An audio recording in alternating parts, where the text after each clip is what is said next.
খেলবে, কেন আনোয়ারের উপরে অনেকের অনেক স্বপ্ন, তারা বুক বাঁধছে যে আনোয়ারকে নিয়ে নতুন ক্লাবে খেলছে। তারপর এই ডামাডোলের মধ্যে আমি আনোয়ারকে অতটা দোষারোপ দেবো না এই মুহূর্তে। তবে এইটুকু বলবো, আমি ফুটবল যতটুকু বুঝি, এখন ইন্ডিয়ার যত ডিফেন্ডার খেলছে ইন্ডিয়া টিমে, আনোয়ার দি বেস্ট সেন্টার নিঃসন্দেহে।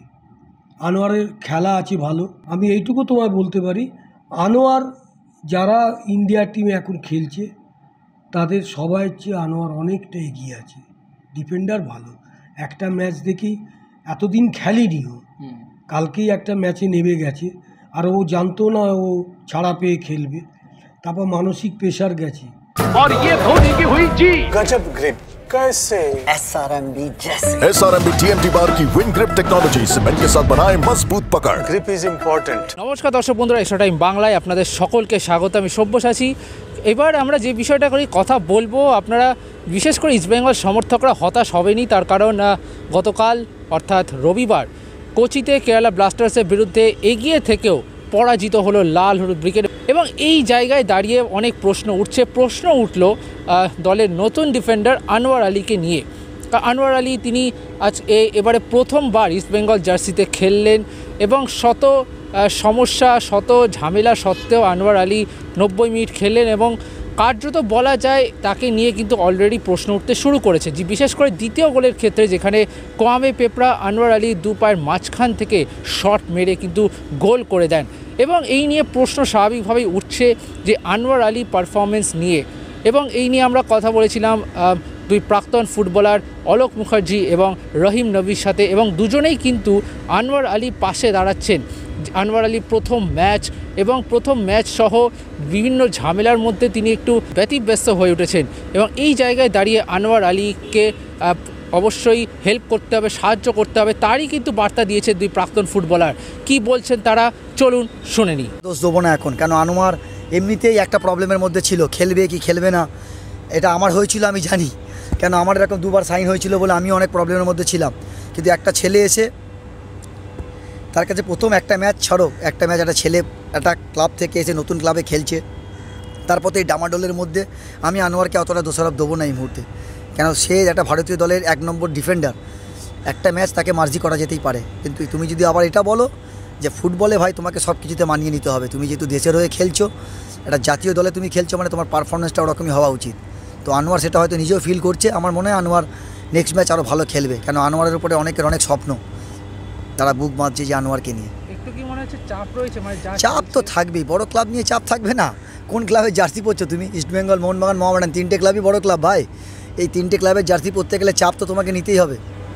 আর তারপর যে কোর্ট কেস চলছে, ব্যান, এইসব, ওইগুলোর জন্য একটুও ডিস্টার্ব ছিল। আমার মনে হয় এই হ্যাংওভার, মানে এই যে মাঠে নামার আগে একটা যে পরিস্থিতি ছিল, সেটা মনে হয় কাটিয়ে উঠবে এবার।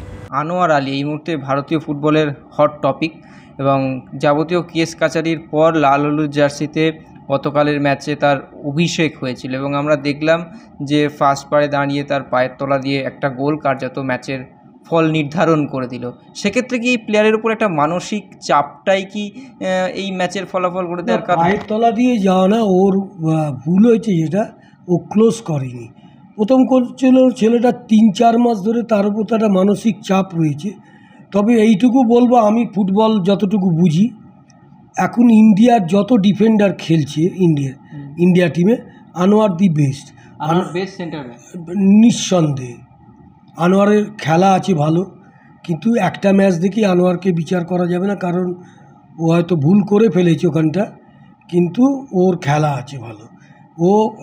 আমি আশা করব আনোয়ারের জায়গায় এই মানসিক ইয়েটা কেটে গেলে ওর জায়গায় ঠিক চলে আসবে।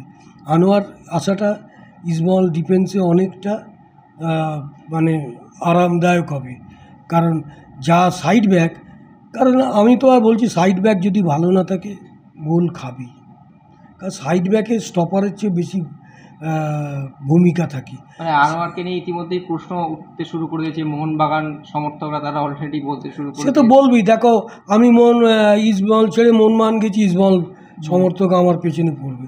আমি মোহনবাগান ছেড়ে ইস্টবেঙ্গলে আসলে ইস্টবেঙ্গল একটা পার্টিতে বলবে, কিন্তু আমি বলছি যে আমি তো প্লেয়ার।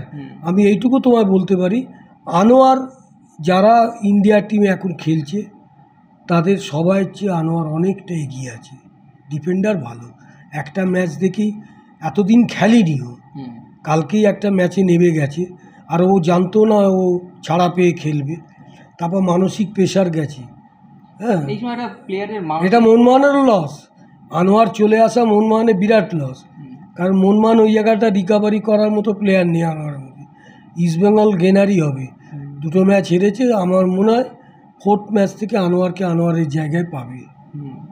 সেক্ষেত্রে এই টাইমটাতে একটা প্লেয়ারের মানে মানসিক কন্ডিশনটা কীরকম থাকে, মেন্টালিটি ও তো বুঝতেই পারছে না আমি খেলতে পারবো কি খেলতে পারবো না, সে তো মানসিক প্রস্তুতিটাই নিতে পারিনি। হঠাৎ ও ছাড়া পেয়ে আমিও তো অবাক হয়ে গেছি ও খেলছে দেখে, কাগজে পড়লাম ও খেলবে, কিন্তু মাঠে দেখে আমি অবাক হয়ে গেছি। যাই হোক, কী স্ট্যাটাস কমিটি কি কমিটি আছে তারা ছেড়ে দিয়েছে, তাই খেলতে পারছে। তো অনেক গণ্ডগোল, এত টাকা জমা দিতে হবে, এই করতে হবে, একটা মানসিক প্রেশার তো ইস্টবেঙ্গল ক্লাবের উপরও তো ছিল, এতগুলো টাকা দিয়ে ওকে খেলানো, এটা তো বিরাট করে। কারণ মনমান তো বলবি আমার কে পয়সা দিলে তবে ছাড় দেবো। Extra time.